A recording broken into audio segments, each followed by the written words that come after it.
Salut à tous, j'espère que vous allez bien et bienvenue dans un nouvel épisode de la série Mon stage en 5 minutes. Aujourd'hui, nous allons écouter Julia qui va nous présenter son stage. Commençons sans plus tarder. Salut Julia, est-ce que tu peux te présenter rapidement aux auditeurs s'il te plaît? Salut, moi c'est Julia, je suis étudiante en M1 agronome à l'Institut Agro-Rennes Angers et je suis actuellement en stage de semestre 7 au Canada. Super, et est-ce que tu peux rajouter un petit peu de contexte et parler de la localisation précise et ainsi que la durée de ton stage? Ouais, je suis en stage dans la province de l'Alberta, à l'Université d'Alberta, dans le laboratoire de pathologie des plantes. Et moi je travaille plutôt sur une pathologie du blé. Rentrons dans le vif du sujet désormais. En quoi consiste le projet de recherche sur lequel tu travailles? Moi, je travaille sur la tache brune du blé.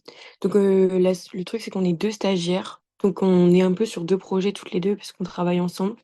Donc, pour le rapport, on va chacune développer un projet différent. Mais donc, il y a un projet où on étudie l'impact des fongicides sur le champignon de la tache brune, qui est donc un parasite du blé et aussi comment le blé va évoluer par rapport à sa résistance à ce fongicide.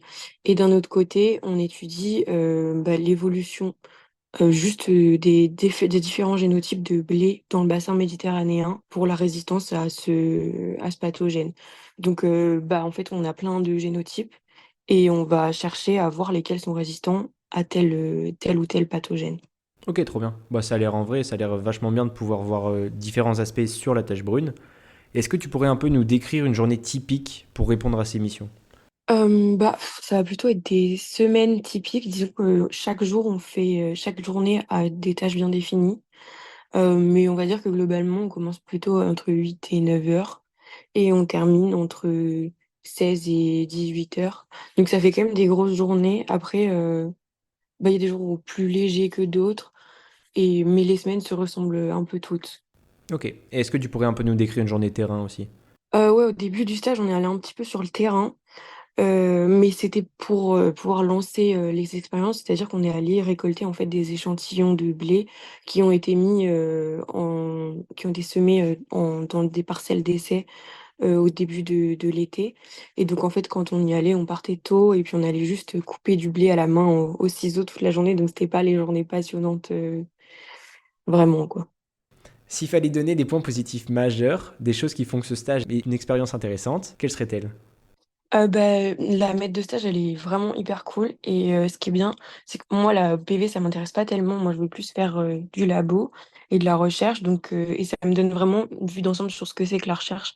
Parce que on fait plein de techniques de laboratoire différentes. Si on a envie de tester des trucs, par exemple, la semaine prochaine, je lui ai demandé à ce qu'on fasse de l'extraction d'ADN. Elle m'a dit oui. Donc, la semaine prochaine, on va faire de l'extraction d'ADN. Elle est hyper cool là-dessus. Et hyper important par rapport à mon stage, en vrai, c'est qu'il est rémunéré. Donc, on est des employés à plein temps et pas juste des stagiaires. On est là pour apprendre. Donc, ça, c'est hyper important et ils font hyper attention à ça. Mais on est des employés plus que des stagiaires. Ok. Et est-ce que tu pourrais donner le montant de la rémunération? On est payé 2000 $. Avec les taxes, ça fait plutôt 1800 et quelques dollars par mois, ce qui fait à peu près 1100 1200 euros, quoi. Ok. Ok, ouais, donc c'est quand même vraiment un point positif particulier de ce stage, parce qu'ils sont quand même rarement rémunérés. Ouais. Et est-ce que tu as des points négatifs que tu aimerais mettre en avant? On fait quand même, surtout en ce moment, des assez grosses journées. Et c'est assez fatigant. Donc, quand tu pars le matin, le problème, c'est qu'au Canada, il fait nuit. Et tu sors, il fait nuit. Donc, la semaine, on n'a pas toujours le temps de faire autre chose que de travailler. Et la vie coûte cher. Ça a été difficile de trouver un logement. On est logé avec mes colocs tous les trois dans un Airbnb. Donc, c'est un peu... Ça a été les points négatifs. Mais en vrai, c'est pas énorme, quoi. Ok, ok. Ouais, donc c'est majoritairement la charge de travail plus. Ouais, je pense. On va se rapprocher de la fin de l'interview. Du coup, est-ce que c'est un stage que tu recommandes? Quel est ton avis un peu global sur l'ensemble de ton expérience? Oui, je le recommande pour tous ceux qui voudraient faire un stage au Canada déjà parce que en point positif, j'ai oublié de te dire que quand même le Canada c'est très beau. Donc ça permet de faire un beau voyage et à moindre coût parce qu'on est quand même rémunéré. Donc disons que je suis pas trop dans le rouge.